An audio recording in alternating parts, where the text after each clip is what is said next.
Boa noite, pessoal. Prazer estar aqui com vocês mais uma vez. Pessoal de casa, boa noite também. Confesso que é muito bom voltar para a casa de Deus, para a igreja, para a gente cultuar, sentir a presença de Deus. Como o Tato falou, é muito bom o culto online, mas para quem tem a oportunidade de cultuar presencialmente, acho que não tem nada melhor. De sentir a presença do Espírito Santo, de sentir realmente a conexão com Deus de uma forma diferente. É muito bom ter a oportunidade de utilizar a tecnologia de uma forma como temos utilizado, mas eu acho que não tem nada melhor como vir até a casa de Deus, vir até a casa do Pai, falar com Ele, ouvir dEle e comunhar como igreja. Amém? Bom, a gente está tendo muita sorte com o tempo aqui de Vancouver, né? Já é outubro e ainda está 20 e poucos graus. Muito, muito bom isso. Para quem está no Brasil, 37 graus, 38 graus. Parabéns para vocês. Bom, a gente vai ler hoje bastante passagem bíblica, tá? Então, eu vou pedir aí a paciência de vocês. Mas em todas as passagens bíblicas, elas têm uma coisa em comum, que é o Espírito Santo. Todas essas passagens falam sobre como o Espírito Santo foi utilizado. E eu gostaria de chamar a atenção desse específico, para que a gente possa, quando estiver lendo, prestar atenção no Espírito Santo. Vou pedir para que vocês abram aí o seu celular, a sua Bíblia, o seu aplicativo, em Lucas 1, 26.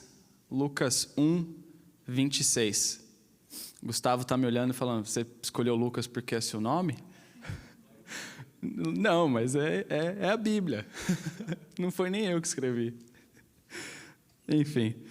Bom, então Lucas 1, 26, o título diz assim, o nascimento de Jesus é predito. No 6º mês, Deus enviou o anjo Gabriel a Nazaré, cidade da Galileia, a uma virgem prometida em casamento a certo homem chamado José, descendente de Davi. O nome da virgem era Maria. O anjo, aproximando-se dela, disse, alegra-se, agraciada, o Senhor está com você. Maria ficou perturbada com essas palavras, pensando no que poderia significar essa saudação. Mas o anjo lhe disse, não tenha medo, Maria, você foi agraciada por Deus. Você ficará grávida e dará à luz a um filho, e lhe porá o nome de Jesus. Ele será grande e será chamado Filho do Altíssimo. O Senhor Deus lhe dará o trono de seu pai Davi. Ele reinará para sempre sobre o povo de Jacó. Seu reino jamais terá fim. Perguntou Maria ao anjo, como acontecerá isso, se sou virgem? O anjo respondeu, o Espírito Santo virá sobre você, e o poder do Altíssimo a cobrirá com a sua sombra. Assim, aquele que há de nascer será chamado Santo Filho de Deus. Também Isabel, sua parenta, terá um filho na velhice. Aquela que diziam ser estéril, já está no seu 6º mês de gestação, pois nada é impossível para Deus. Respondeu Maria, sou serva do Senhor, aconteça comigo conforme a tua palavra. Então o anjo a deixou. Bom, uma coisa que eu queria chamar a atenção aqui é, o Espírito Santo virá sobre você. Então, no nascimento de Cristo, nós vemos a intervenção e o papel do Espírito Santo trazendo Cristo para a terra através do Espírito Santo. Isso é uma coisa que eu queria chamar a atenção e vocês vão entender mais para frente por quê. Mateus 10, 1 e 10, 26. Abram aí também, por favor, 10, 20 na verdade. Mateus 10, 1. Gustavo, talvez você não saiba disso, mas meu nome era para ser Mateus. E mudaram no último dia. Nada a ver, mas senti vontade de falar. Bom, brincadeiras à parte, Mateus 10, 1 diz assim: chamando seus 12 discípulos, deu-lhe autoridade para expulsar espíritos imundos e curar todas as doenças e enfermidades. Estes são os nomes dos 12 discípulos. Então ele diz os nomes dos 12 discípulos. E no versículo 20, se vocês pegarem lá, ele diz assim: pois não serão vocês que estarão falando, mas que o Espírito do Pai de vocês falará por intermédio de vocês. Então aqui, quando Jesus está enviando os 12 discípulos, tá? Ele está falando que quem falaria através dos discípulos seria o Espírito do Pai, ou seja, o Espírito Santo de Deus. Então esse Espírito, ele daria autoridade para expulsar espíritos imundos e curar todas as doenças, enfermidades, em nome do Espírito Santo. Atos 2. Se vocês puderem abrir aí, por favor, também. Atos 2. Tá? Vou esperar um pouquinho.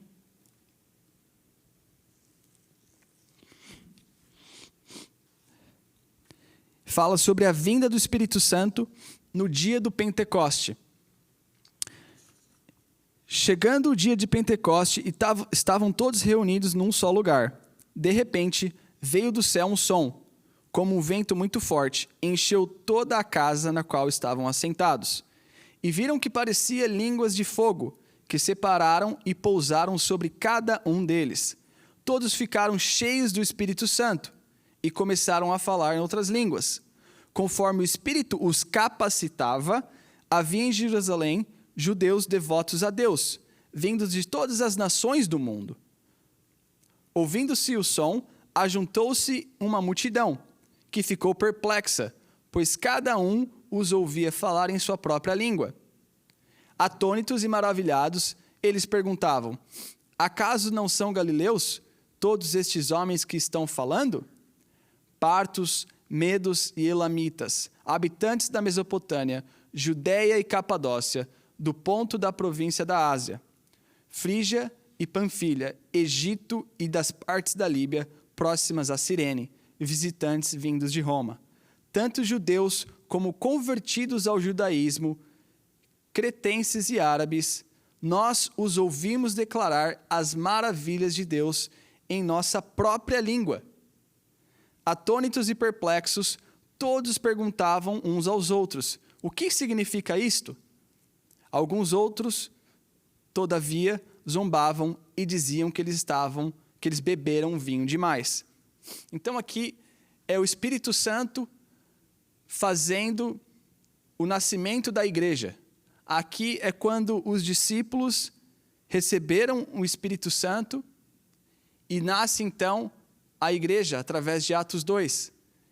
O Espírito Santo então fazendo mais uma função extremamente importante na nossa vida como cristão. Então, no versículo 14, Pedro então começa dizendo, com os 11 discípulos, em alta voz. Ele dirigiu a multidão e disse: homens da Judeia e todos que vivem em Jerusalém, deixe-me lhes explicar isto. Ouçam com atenção. Estes homens não estão bêbados, como vocês supõem. Ainda são 9 horas da manhã. Ao contrário, isto é o que foi predito pelo profeta Joel. Nos últimos dias, diz Deus, derramarei o meu espírito sobre todos os povos. Os seus filhos e suas filhas profetizarão, os jovens terão visões, os velhos terão sonhos, sobre os meus servos e as minhas servas. Então ele continua, Pedro, dizendo que, na verdade, eles não estavam embriagados como aquelas pessoas suponhavam. Aquele, na verdade, era o Espírito Santo se manifestando e cuidando do que tinha que ser feito naquele momento. Por que, na verdade, a gente falou sobre o Espírito Santo? A gente falou sobre o Espírito Santo porque ele, na verdade, foi extremamente importante em todos os acontecimentos bíblicos. Todos eles citam o Espírito Santo. Todos eles citam o poder do Espírito Santo.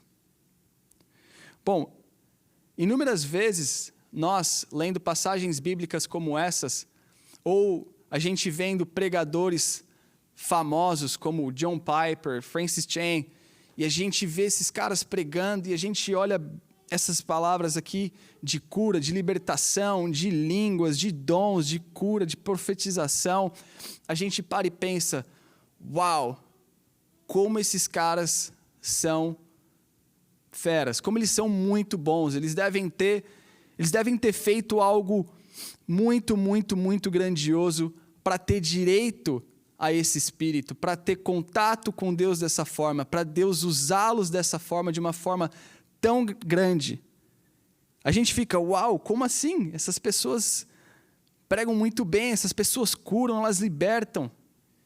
E muitas das vezes a gente esquece que na verdade não são aquelas pessoas que estão fazendo aquelas obras, e sim o poder do Espírito Santo. O Espírito Santo agindo através da vida daquelas pessoas, está fazendo a obra de Deus através daquelas pessoas. Bom, eu até queria ter esses dons, a gente pode pensar, né? E aí, muitas das vezes a gente pensa que Deus tem os seus favoritos, que Deus tem os seus escolhidos, então por isso essas pessoas, elas têm tais dons. Dons de cura, dons de libertação. E muitas das vezes a gente pensa que a gente não é digno de ser usado e ser um instrumento de Deus, assim como essas pessoas são, assim como essas pessoas foram. E muitas das vezes a gente começa a pensar que dessa forma, e a gente faz desses pensamentos a nossa verdade. Às vezes a gente não se acha digno de ser utilizado por Deus dessa forma. E às vezes a gente pensa, bom, se bem que eu nem queria mesmo ser usado dessa forma. Eu nem mesmo queria profetizar, falar em línguas, curar. Imagina o trabalho que deve dar. Imagina um monte de pessoa te procurando, te criticando, né? Te maltratando, porque você carrega algo muito pesado, você carrega dons com você. Então, já que é difícil mesmo, e Deus não fala comigo dessa forma, eu não tenho esses dons, eu vou ficar aqui no meu cantinho, né? Deus não me deu isso mesmo? Qual que é o problema de eu ficar aqui? Eu vou ser criticado. Se bem que também essas pessoas, para chegar num nível de espiritualidade tão grande como esse, levou muito tempo. E eu não tenho muito tempo para me relacionar com Deus. A minha vida já é muito ocupada.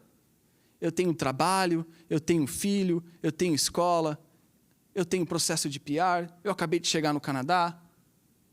É muito atarefado, tenho muita coisa para fazer. Para eu ter esse relacionamento com Deus, eu preciso limpar tudo isso da minha agenda, separar um tempo e dedicar a Deus. Muitas das vezes é isso que a gente pensa. Muitas das vezes a gente pensa que ter esse relacionamento com Deus, eu tenho que me abster de todas essas coisas, para assim então Deus me capacitar. Talvez esses sejam os seus pensamentos, né? Quando você vê alguém cheio do poder sendo usado para transformar uma geração, uma pessoa realmente impactando uma geração, uma pessoa realmente trazendo palavra de Deus, trazendo Cristo para as pessoas, tentando impactar, a gente pensa, uau, isso é muito grande, isso é muito poderoso. E muitas das vezes, a gente vê aqui também o Renato trabalhando arduamente, sem nenhum retorno financeiro, pelo simples amor a Cristo.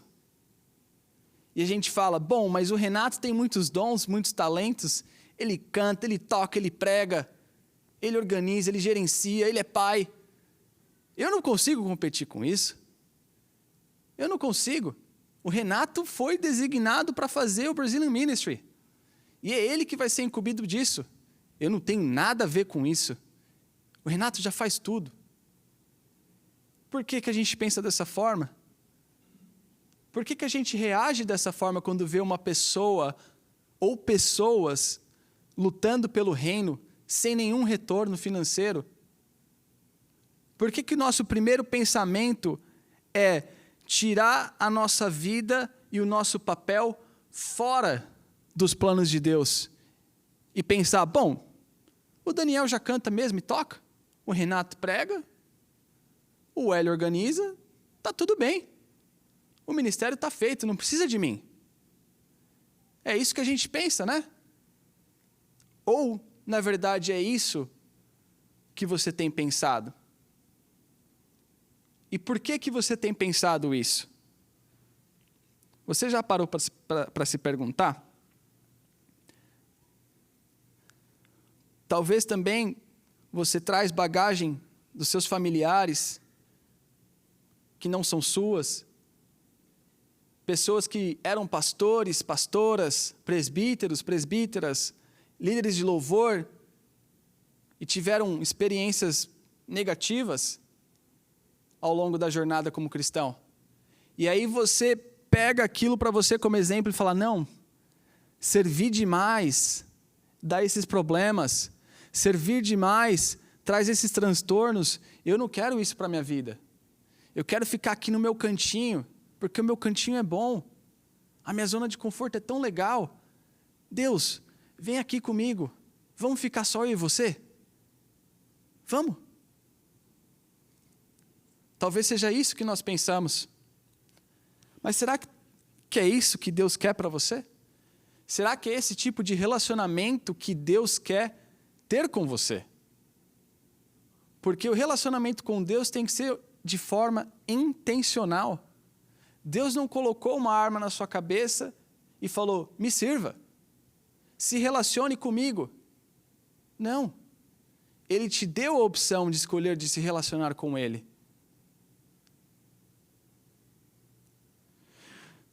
Seja qual for o seu pensamento, saiba que esses pensamentos, eles não são verdadeiros.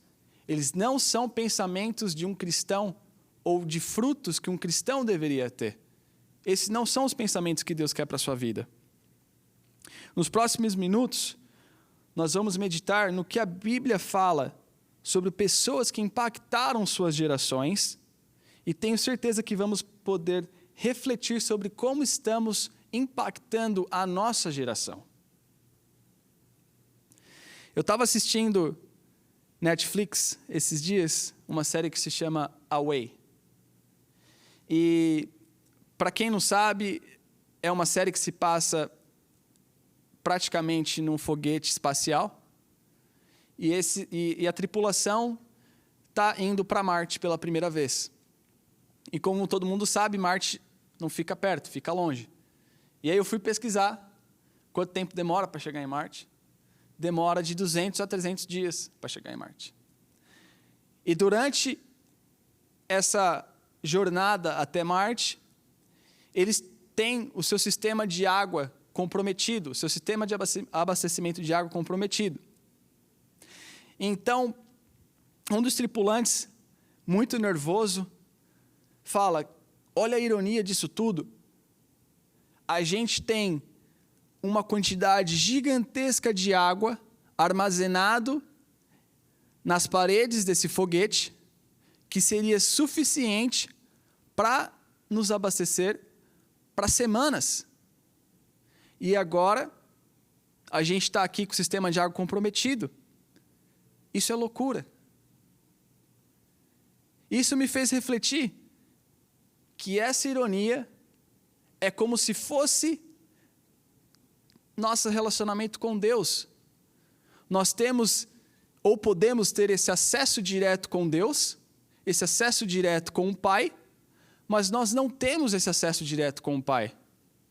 Às vezes a gente escolhe o caminho mais difícil, a gente escolhe caminhos que não são tão frutíferos, a gente escolhe caminhos que não nos vão levar a nada. E é uma grande ironia isso tudo. É a mesma situação de você ter acesso a um nutriente que você precisa para sobreviver, mas você não tem esse acesso. Mas no caso deles, eles não tinham opção. No nosso caso, nós temos a opção de buscar os nutrientes que nós precisamos. Mas muitas das vezes, nós negligenciamos o relacionamento com Deus. Nós negligenciamos o fato de Deus estar aqui todo momento. Eu posso simplesmente pedir para Ele o que eu quiser, falar com Ele o que eu preciso, quando eu quiser. Então a gente não dá tanto valor para esse relacionamento com Deus.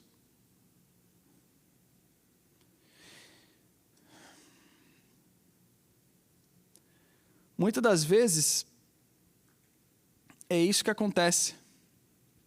Nós trocamos o relacionamento com Deus, que nos traz confrontamento, uma vida abundante, o mapa da vida, o nutriente necessário para que eu e você cresça até a glória de Deus. A gente troca isso tudo, por simples coisas materiais, por vícios, por achismos, por medos até de Deus, pensando que Deus é aquele velhinho lá em cima, esperando você errar. A hora que você errar, pumba, ele manda um raio. Né? É isso que muitos de nós pensamos até hoje. Que Deus é um velhinho de bigode, cabelo grande, errou, tum, toma raio. E por isso a gente não se relaciona com Deus. A gente acha que Deus está pronto para nos castigar, exceto nos abençoar. Talvez seja esses pensamentos que nós temos. Talvez seja isso. Lembrando que um relacionamento com Deus traz vida, traz paz, amor, vida eterna. E a gente esquece disso tudo. A gente não quer ter esse acesso a Deus. E muitas das vezes, nós começamos a acreditar nessas mentiras criadas por nós mesmos. A gente começa a acreditar que essas mentiras que a gente criou na nossa mente é a realidade que Deus quer para a nossa vida.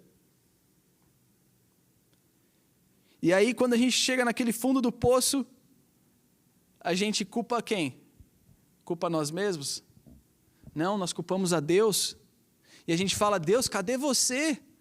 Como é que você deixou eu passar por tudo isso sozinho? Como é que você deixou eu sentir esse vazio sozinho? Como é que você não viu essa depressão que eu estava sentindo? Como é que você não viu essa síndrome do pânico? Como é que você não viu esse vício em pornografia? Como é que você não viu isso, Deus? E a gente está culpando a Deus por problemas nossos, por escolhas péssimas que nós fizemos ao longo do caminho, escolhas péssimas. Bom, eu já me vi nessa situação inúmeras vezes. Inúmeras vezes. De olhar para o lado e falar, e agora? E falar, Deus existe? Se Ele existe, como é que Ele me deixou passar por tudo isso aqui? E sabe aquele Espírito Santo que a gente estava falando? A Bíblia diz que uma vez que nós somos, que aceitamos a Cristo, nós somos selados com o Espírito Santo. A Bíblia fala isso. E porque você tem o Espírito Santo dentro de você, você sente aquele incômodo. Você sente aquele incômodo. Então, quando eu sentia tudo isso que eu descrevi agora, o Espírito Santo falava assim, ei, mas você tem acesso a mim. Você tem acesso a Deus o tempo inteiro. O que você fez com esse acesso? Quando é que você dobrou seu joelho e pediu para Deus entrar na situação? Quando que você fez isso, Lucas? Quando? A gente vive uma vida de cristão totalmente superficial nos dias de hoje. Graças a Deus, não todo mundo. Mas a gente vive uma vida de cristão superficial. A gente tem esse acesso a essa água, que parece um mar, que parece um rio, e a gente está lá na superfície, lá no raso. A gente está no raso. A gente está no raso, num relacionamento raso com Deus, por escolha nossa. E Deus está falando assim, ei, entra mais na água. Tem muito mais de mim para você. E você fala, mas eu não sei, essa água está gelada, essa água me dá medo. O que eu já li na Bíblia sobre Deus me assusta um pouco. Bom, não se esqueça que Deus sacrificou o próprio Filho por você. Se você tem medo de um Deus que mandou o próprio Filho para essa terra quebrada, para que ele morresse na cruz por mim e por você, se você tem medo desse Deus, talvez seja a hora de repensar em como que você se relaciona com ele. Eu não conheço nenhuma pessoa que fez isso ou faria isso por uma pessoa justa. Quem dirá por injustos como nós? Eu não conheço. Deus é amor. Deus cuida. Deus sara. Deus liberta.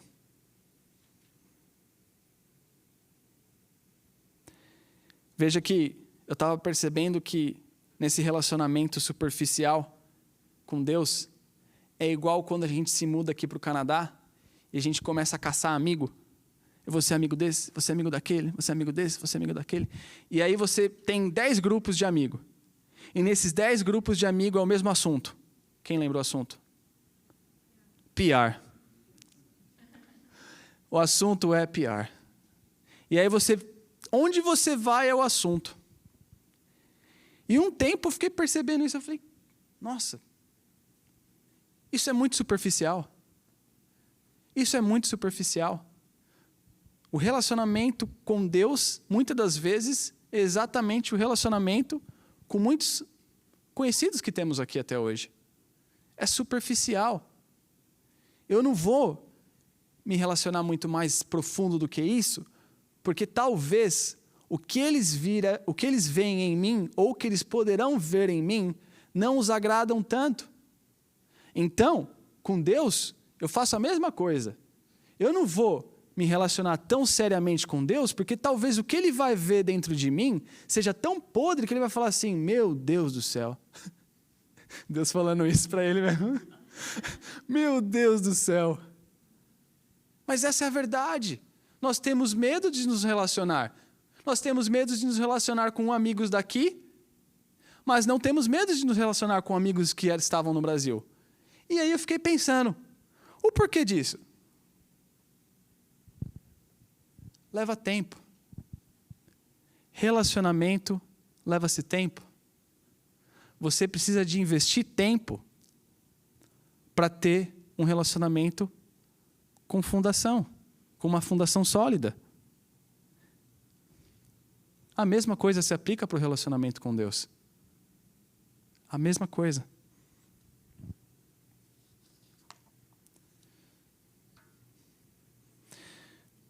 Bom,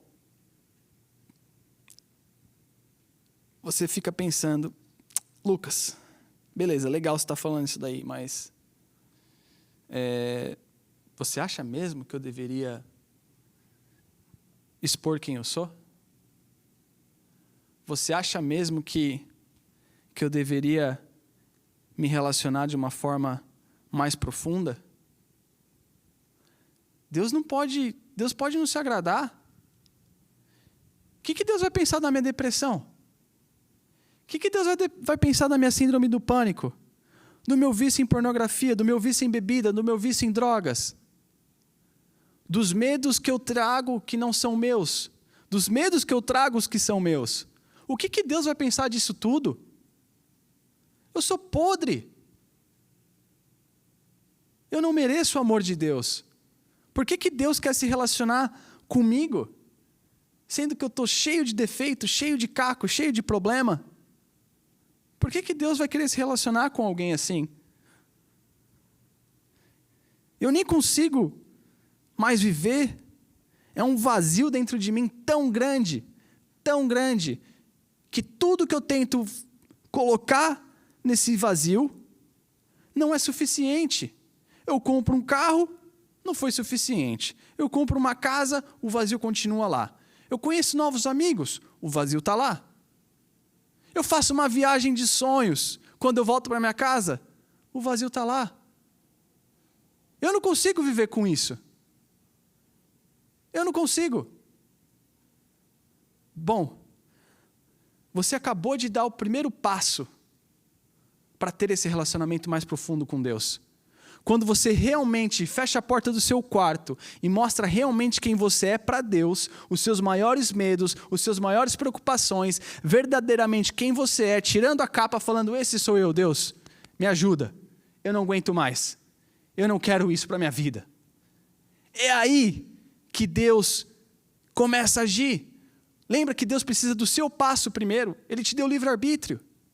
Então eu preciso dar o primeiro passo, eu preciso pedir para Deus ajuda. E nos nossos relacionamentos, é a mesma coisa.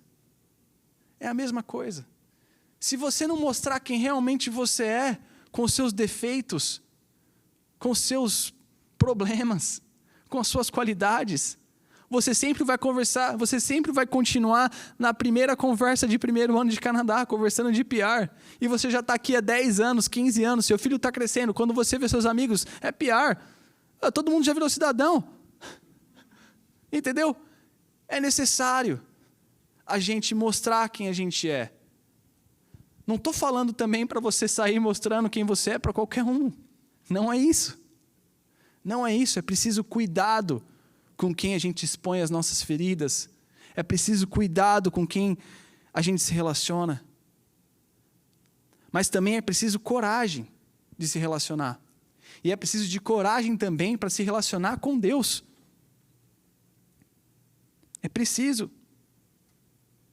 Quando você começa a se relacionar com Deus de forma intencional, sem ficar pensando o que Deus pensaria sobre você, você começa a dar os primeiros passos para se relacionar mais profundamente com Deus.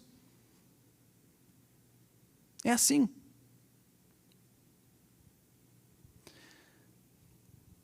E por que Deus quer que você se relacione com Ele de uma forma mais profunda? Você deve estar se perguntando.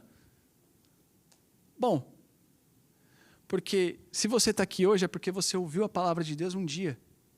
Alguém pregou para você um dia. Você ouviu alguma canção um dia. Você assistiu alguma pregação online algum dia. Alguém precisou fazer a obra de Deus. É por isso que você está aqui hoje. Qual que é a primeira coisa que a gente aprende quando aceita Cristo? Ide e fazei discípulos. Se como cristão eu não consigo fazer o que eu fui chamado, de que adianta eu aceitar a Cristo e tê-lo para mim? De que adianta eu aceitar a Cristo, vir para a igreja de sexta e domingo e não pregar quem é Jesus, quem é Deus? Não explicar quem é o Espírito Santo? Não me relacionar com Deus? De que adianta tudo isso? É aí a resposta para a sua pergunta. Por que Deus quer se relacionar comigo? Ele quer se relacionar comigo para que você possa alcançar mais pessoas. Para que você, assim como foi liberto um dia, eu creio assim, traga essa liberdade para os cativos que estão lá fora. Eu ficava muito preocupado com essa questão. Vou abrir meu coração. A gente está falando de profundidade, de relacionamento, de superficialidade, eu vou abrir meu coração. Eu tinha muita dificuldade de aceitar pregar. Eu tinha muita dificuldade de aceitar que esse era o meu chamado, que Deus tinha me separado. Eu falava, eu não quero isso para mim, cara. Tudo que eu falei agora, Deus, vamos ficar aqui só eu e você. Eu não quero me expor. Eu vou ser criticado. As pessoas vão falar mal de mim. Isso é o meu testemunho. Isso é o que eu passei e o que eu pensei. Os medos que eu tive que enfrentar para começar a falar do amor de Deus um dia. Que eu estou só começando. É preciso a gente ser honesto com a gente mesmo. E com Deus principalmente. É preciso a gente deixar os medos de lado, os achismos de lado, os problemas de lado.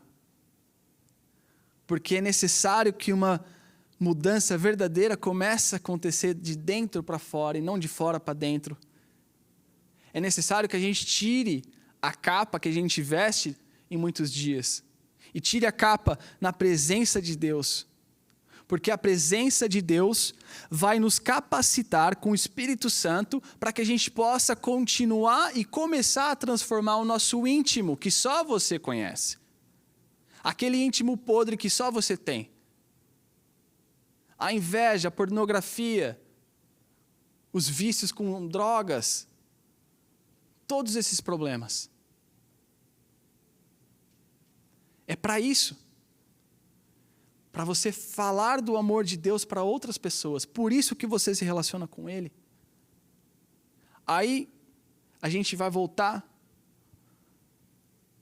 a falar sobre as primeiras passagens que nós estávamos lendo. Quando Pedro pregou para aquela multidão, dizendo que aquelas pessoas não estavam embriagadas, mas sim cheias do Espírito Santo.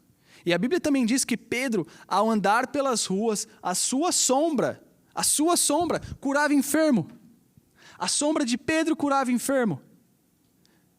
Os discípulos fizeram uma grande revolução no mundo. Os discípulos fizeram isso através de relacionamento com Deus. Por isso que nós estamos aqui hoje. E a gente precisa continuar esse legado de Cristo até que Ele volte. E está chegando. E está chegando. Lembra que eu falei para vocês sobre Francis Chan, John Piper e os discípulos que fazem e fizeram coisas grandiosas no mundo de Deus, nessa terra quebrada? E a gente pensa, não, isso daí não é para mim não. Esses caras têm um relacionamento lá em cima com Deus. Eu tô aqui, ó. Mas um dia eles precisaram estar lá embaixo e dar o primeiro passo para começar a fazer a obra de Deus. Tudo existe um início. Não existe topo.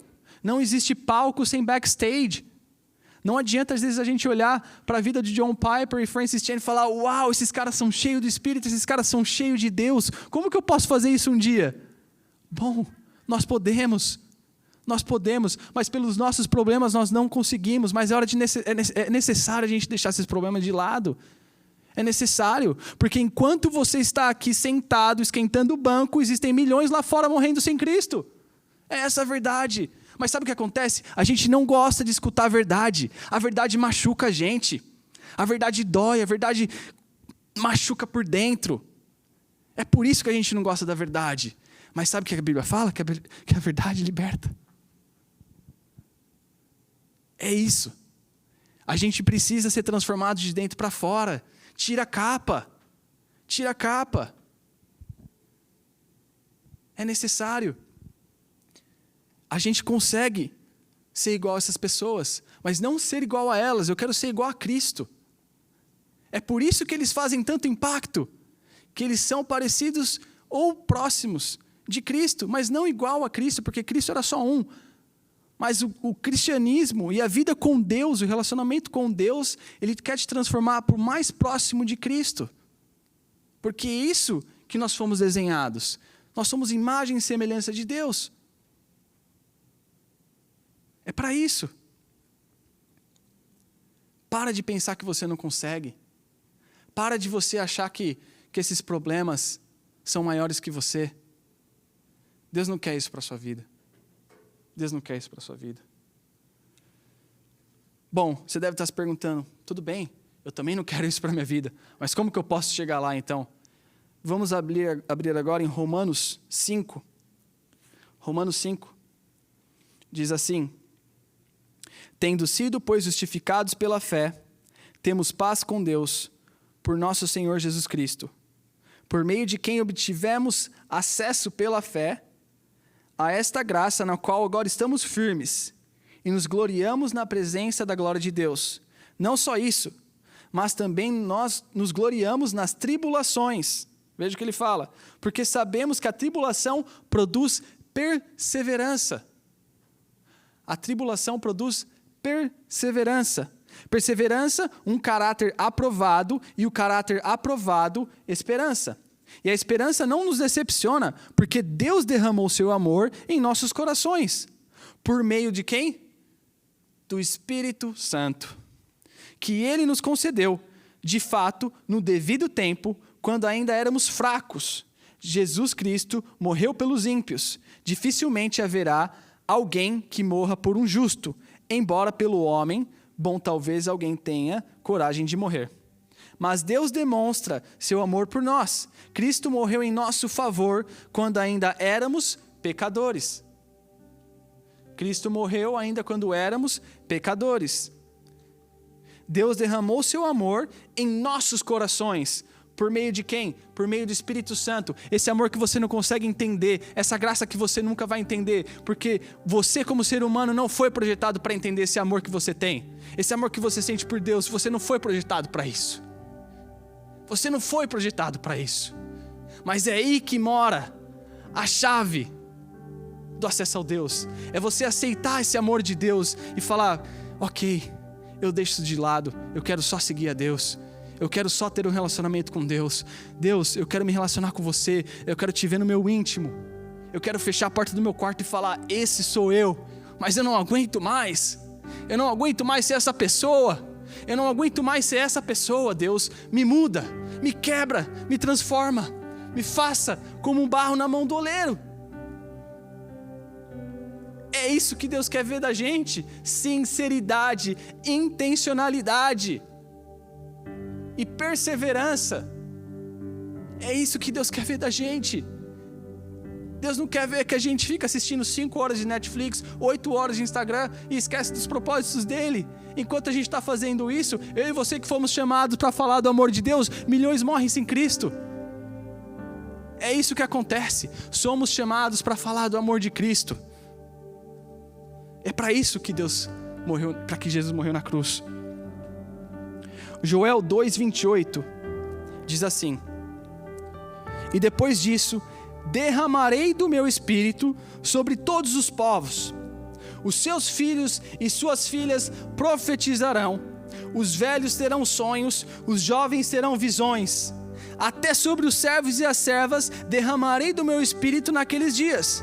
Mostrarei maravilhas no céu e na terra, sangue, fogo e nuvens de fumaça. O sol se tornará em trevas e a lua em sangue, antes que venha o grande e temível dia do Senhor. E depois disso derramarei do meu espírito. Espírito de quem? Espírito Santo, proveniente de Deus, do relacionamento com Deus.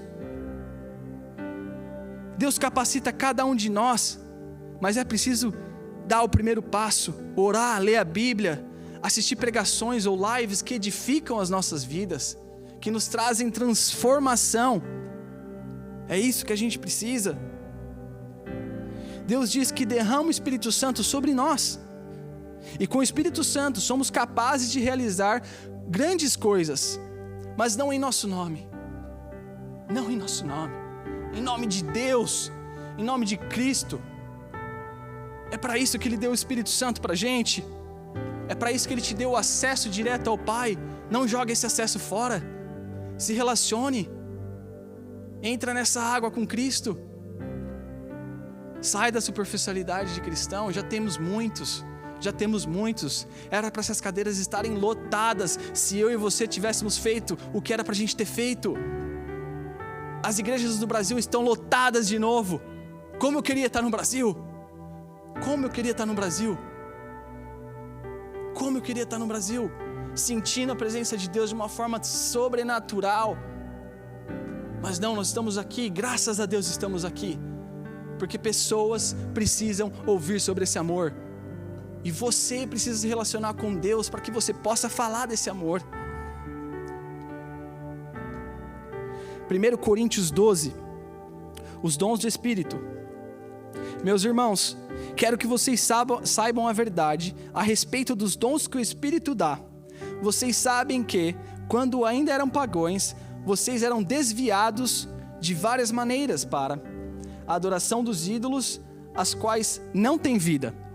Por isso precisam compreender que ninguém que diz que Jesus seja maldito, pode estar falando pelo poder do Espírito de Deus, e que ninguém pode dizer Jesus é o Senhor, a não ser que seja guiado pelo Espírito Santo.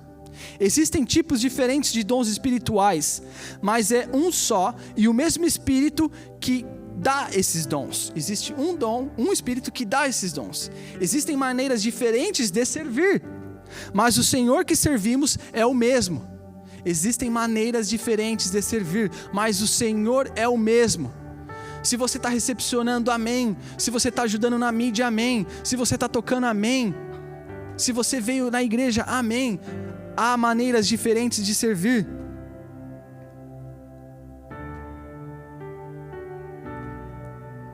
Há diferentes habilidades para realizar o trabalho, mas é o mesmo Deus quem dá a cada um a habilidade para fazê-lo. Para o bem de todos, Deus dá a cada um alguma prova de presença do Espírito Santo. Para uma pessoa, o Espírito dá a mensagem de sabedoria, e para outra, o mesmo Espírito dá a mensagem de conhecimento. Para uma pessoa, o mesmo Espírito dá a fé, e que da outra dá o poder de curar. Uma pessoa recebe do Espírito, pode fazer milagres, e outra recebe o dom de anunciar a mensagem de Deus. Ainda outra pessoa recebe a capacidade para saber a diferença entre os dons que vêm do Espírito e os que não vêm dele. Para uma pessoa, o Espírito dá a capacidade de falar em línguas estranhas, e para outra, ele dá a capacidade de interpretar o que essas línguas querem dizer. Porém, é só e o mesmo Espírito que faz tudo isso. Ele dá dom diferente para cada pessoa conforme Ele quer. Todos nós poderíamos estar servindo. Por quê? Porque esse Espírito dá o poder que Ele quer, quando Ele quer. E essa palavra continua falando também sobre o corpo de Cristo. O que isso significa? Estou encerrando. Deus te convida hoje para viver o sobrenatural, para sair da superficialidade, para derramar e para mergulhar nesse rio que Deus é. Deus te chama para isso. Deus te chama para que você também seja rio. Seja rio. E o que um rio faz? Ele inunda, ele alaga. Ele não fica parado, ele jorra. Ele não é um lago que fica ali. Ele é um rio, ele só percorre. Você precisa ser como um rio na vida das pessoas. Você precisa ser como um rio. Chega, não dá mais. Não dá mais. Deus quer se relacionar com você de uma forma profunda e não superficial. João 15, para encerrar. Eu sou a videira verdadeira e o meu pai é o agricultor. Todo ramo que, estando em mim, não dá fruto, ele corta. E todo que dá fruto, ele poda, para que ele dê mais fruto ainda. Vocês já estão limpos pela palavra que tenho falado. Vocês já estão limpos pela palavra que eu tenho falado. Permaneçam em mim, e eu permanecerei em vocês. Nenhum ramo pode dar fruto por si mesmo, se não permanecer na videira. Permaneça em mim, Deus falando, para que você possa dar fruto. Vocês também não podem dar fruto se não permanecerem em mim. Está se perguntando por que não dá fruto? A resposta veio da Bíblia. Está se perguntando por que você dá fruto? Veio da mesma Bíblia. A pergunta é: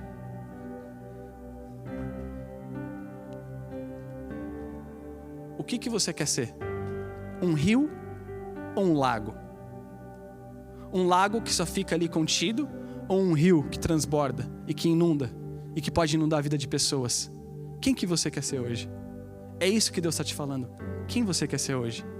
Quer continuar com os seus problemas e os seus medos? Ou você quer depositar tudo isso em mim? Quer permanecer em mim para que você possa ser frutífero? Porque é isso que Deus fala. Permaneça em mim e vocês darão frutos. A gente está encerrando. só para terminar aqui. Eu sou a videira, vocês são os ramos. Se alguém permanecer em mim e eu nele, esse dará muito fruto. Pois sem mim, vocês não podem fazer coisa alguma.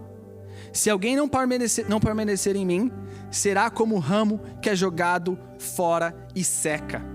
Tais ramos são apanhados e lançados ao fogo e queimados.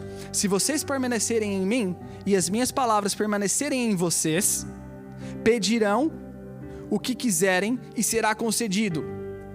Meu Pai é glorificado pelo fato de vocês darem muito fruto, e assim serão os meus discípulos. Falando de nós, permanecendo em quem? Nele. Como o Pai me amou, assim eu os amei. Permaneçam no meu amor. Se vocês obedecerem aos meus mandamentos, permanecerão no meu amor, assim como tenho obedecido aos mandamentos de meu Pai, e em seu amor permaneço. Tenho dito essas palavras para que a minha alegria esteja em vocês e a alegria de vocês seja completa. Está se perguntando por que Deus quer se relacionar com você? Para que você tenha alegria completa. Tenho dito essas palavras para que a minha alegria seja em vocês, a alegria seja completa. O meu mandamento é este: amem uns aos outros como eu os amei. Esse é o mais difícil para a gente. Amem uns aos outros como eu amei. Vocês serão meus amigos e se fizerem o que eu ordeno. Já não os chamo de servos, porque o servo não sabe o que o Senhor faz. Em vez disso, te chamo como amigos, porque tudo que eu ouvi do meu Pai, eu tomei conhecido a vocês. Vocês não me escolheram, mas eu escolhi para irem dar fruto, fruto que permaneça, a fim de que o Pai conceda a vocês. O que pedirem em meu nome, este é meu mandamento: amem uns aos outros. Permaneça em Deus, seja frutífero, ame uns aos outros, mesmo que seja difícil. Mas se você tiver esse relacionamento com Deus, o Espírito Santo vai te capacitar para você amar o próximo, pelo menos o próximo, como Deus nos ama e como Cristo nos amou.